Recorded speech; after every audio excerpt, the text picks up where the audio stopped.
Hocaga haydab yurgan Nexia'ni eskirdi-ku. Endi zamonga qarab bitta yangisidan bosib yuborasizmi?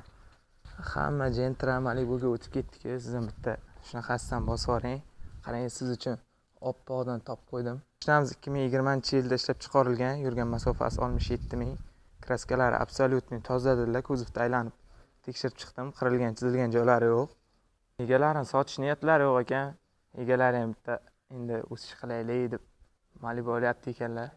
Shuning uchun sotilyapti mashinamiz. Buni qarab mingan ekanlar. Mashinaga 4 ta yumshoq yangi balonlar qo'yilgan. Mana salon holatlari. Obshipkalari matvi bo'lib zo'r holatda turibdi. Mana ko'rishingiz mumkin. Bunda original chexollar ham taqib qo'yilgan. Alcantara. Hamz avtomat korobka mana bunaqa mana. Yaxshi poliklar ham tashib qo'yilgan ekan. Arqa salonlari.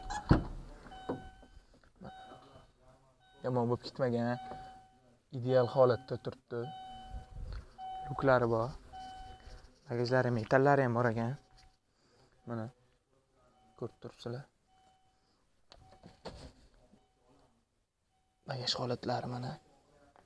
Zapaskalari ham tushmagan ekan. Mashinamizda umuman dokumentlarda muammo yo'q ekan. Mana glans stoykalar taqib qo'yilgan. Motor holatlarini ko'rsataman.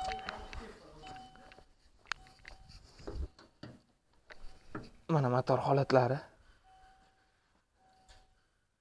Shaharda ichida yurgan mashina kapotlarida unaqa analari tosh tushgan joylari yo'q.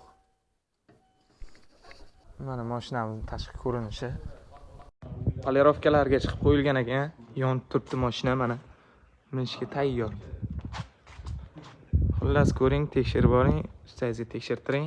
Probek kraskalariga 100% javob dedilar. Kraskalar absolyutni toza.